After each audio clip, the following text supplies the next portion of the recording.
In this video, we'll look at another example of grade 12 statistics to do with scatterplots and the line of best fit. And so in this example, what we've got is the time it takes for people to do a 100-meter sprint and the distance of their best long jump, and seeing is there a correlation between how fast people sprint and how far they jump. And so you can dive into your calculator for this.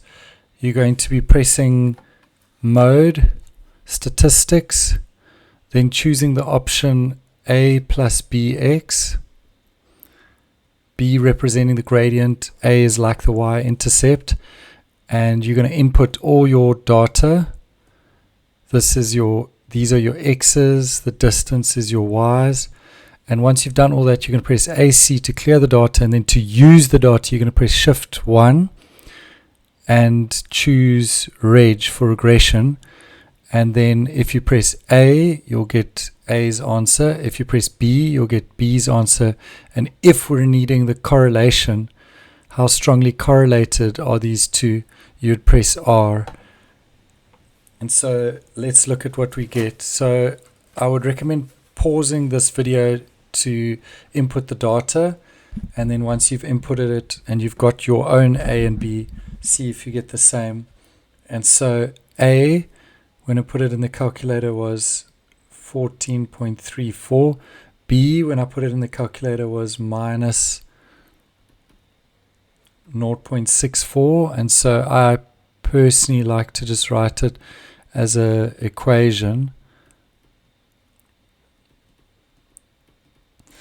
so that when they ask questions like this, an athlete runs the 100-meter sprint in 11.7 seconds, use this line of best fit to predict the distance of the long jump. And so this is his 100-meter sprint is 11.7, and that is the x, is the sprint. And so I'm going to sub in 11.7 into the x, and the answer that I get is 6.85. Okay, and that is the distance that he would typically, or she would be doing the long jump in meters. The next question: if another athlete joins that does the 100-meter sprint in 12.3 seconds and the distance of his best long jump is 7.6, how will this affect the gradient of the least squares regression line? So the best thing to do is just to plot it. So 12.3 is about here, and it's 7.6 up, so that is about there. And so you can see that it's above the line, and so it will make the gradient increase.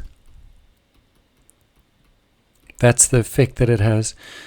If this gradient at the moment is minus 0.64, then to have a point higher than that will make this line of best fit end up being a little bit shallower.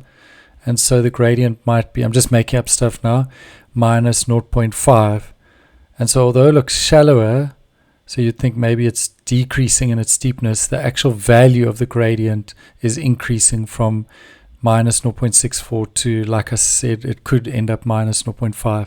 And the main thing is if the point is above the line, the gradient is increasing.